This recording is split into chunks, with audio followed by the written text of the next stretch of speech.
when we began the election, the media which supports the BJP said that they would get 400 seats. ഈ തെരഞ്ഞെടുപ്പ് തുടങ്ങുന്ന സമയത്ത് media BJP ഗവൺമെന്റിനെ support ചെയ്യുന്ന പിന്തുണയ്ക്കുന്ന മാധ്യമങ്ങൾ പറഞ്ഞു അവർക്ക് 400 സീറ്റുകൾ കിട്ടുമെന്ന്. In Hindi, the Prime Minister was saying 400 par. ഹിന്ദിയിൽ പ്രധാനമന്ത്രി പറയുകയായിരുന്നു 400 par, അതായത് 400-ലധികം സീറ്റുകൾ. All their senior leaders were saying 400 par, 400 par. അതുപോലെ തന്നെ BJPയുടെ ഏറ്റവും വലിയ മുതിർന്ന നേതാക്കളും പറഞ്ഞുകൊണ്ടിരുന്നു 400-ലധികം സീറ്റുകൾ, 400-ലധികം സീറ്റുകൾ. After 1 month, they started saying 300 par, 300 par. പക്ഷേ ഒരു മാസത്തിന് ശേഷം ഈ 400-ലധികം സീറ്റുകൾ വിട്ട ശേഷം അവർ പറയാൻ തുടങ്ങി 300-ലധികം സീറ്റുകൾ, 300-ലധികം സീറ്റുകൾ. After some time, 200 par, 200 par. അതും കഴിഞ്ഞ് കുറച്ച് സമയം കഴിഞ്ഞ ശേഷം 200-ലധികം സീറ്റുകൾ, 300-ലധികം എന്നുള്ളത് 200-ലധികം, 200-ലധികമായി. And everybody saw the result of the election. എന്നിട്ട് ഇതെല്ലാം പറഞ്ഞ ശേഷം നമ്മൾ എല്ലാവരും തെരഞ്ഞെടുപ്പിന്റെ ഫലം നമ്മൾ കണ്ടതാണ്. This was not a normal election. ഈ തെരഞ്ഞെടുപ്പ് എന്ന് പറയുന്നത് സാധാരണ ഒരു തെരഞ്ഞെടുപ്പായിരുന്നില്ല. The India Alliance had the entire media against them. India സഖ്യത്തിന് ഈ മുഴുവൻ മാധ്യമങ്ങൾ India സഖ്യത്തിനെതിരായിരുന്നു. The CBI, the ED, the Enforcement Directorate, the entire administration was against us. ഇതുപോലെ CBI, രാജ്യത്തെ എൻഫോഴ്സ്മെന്റ് ഡയറക്ടറേറ്റ്, ഇൻകം ടാക്സ് തുടങ്ങിയ എല്ലാ സംവിധാനങ്ങളും, എല്ലാ ഭരണ സംവിധാനങ്ങളും ഇന്ത്യ മുന്നണിക്കെതിരായിരുന്നു ഈ തെരഞ്ഞെടുപ്പിൽ. The Election Commission designed the election to suit the Prime Minister's needs.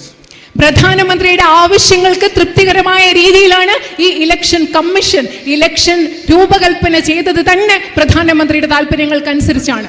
Months of campaigning and the final election in Varanasi. മാസങ്ങൾ നടന്ന പ്രചരണത്തിന് ശേഷമാണ് അവസാനം വാരണസിയിൽ തെരഞ്ഞെടുപ്പ് നടന്നത്. അങ്ങനെയാണ് ഇലക്ഷൻ കമ്മീഷൻ അത് ചിട്ടപ്പെടുത്തിയത്. The plan was a big drama.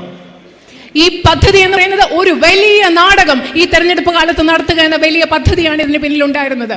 Where in the end the Prime Minister's election would take place in Varanasi. അവസാനം പ്രധാനമന്ത്രിയുടെ തെരഞ്ഞെടുപ്പ് വാരണസിയിൽ നടക്കും. അങ്ങനെയാണ് ഇത് ചിട്ടപ്പെടുത്തിയത്. The Prime Minister on the last 2-3 days of the election broke the campaigning rule himself by going and meditating in Kanyakumari. അവസാനത്തെ തെരഞ്ഞെടുപ്പിന്റെ അവസാനത്തെ ദിവസത്തെ തെരഞ്ഞെടുപ്പ് പ്രചരണ സമയത്ത് അദ്ദേഹം കന്യാകുമാരിയിൽ പോയി ധ്യാനം ചെയ്യുകയായിരുന്നു. Everybody else was told not to campaign and the Prime Minister was allowed full media in his meditation. എല്ലാവരോടും അവസാന തെരഞ്ഞെടുപ്പ് ദിവസങ്ങളിൽ എല്ലാവരോടും പറഞ്ഞു പ്രചരണം നടത്താൻ പാടില്ല. പക്ഷേ പ്രധാനമന്ത്രിക്ക് മാത്രം ഈ രാജ്യത്തെ മുഴുവൻ മാധ്യമങ്ങളും അദ്ദേഹത്തിന്റെ അടുത്ത് അവരുടെ സാന്നിധ്യം ഉണ്ടായിരുന്നു. And after all this effort, the Prime Minister barely escaped losing in Varanasi. പക്ഷെ നിങ്ങൾക്കറിയോ ഇതെല്ലാം ചെയ്തതിനു ശേഷം പ്രധാനമന്ത്രി വാരണസിയിൽ കഷ്ടിച്ചാണ് രക്ഷപ്പെട്ടത്. അദ്ദേഹം അവിടെ പരാജയപ്പെട്ടനെ. In fact, the BJP lost in Ayodhya. അതുമാത്രമല്ല BJP അയോധ്യയിലും പരാജയപ്പെട്ടിരിക്കുന്നു എന്നത് നിങ്ങൾ മനസ്സിലാക്കണം. They lost in Uttar Pradesh. അവർ ഉത്തർപ്രദേശിൽ പരാജയപ്പെട്ടു. And they lost because they were attacking the very idea of India. അവർ എന്തുകൊണ്ടാണ് BJP പരാജയപ്പെട്ടത് നിങ്ങൾക്കറിയാമോ? BJP പരാജയപ്പെട്ടത് ഇന്ത്യ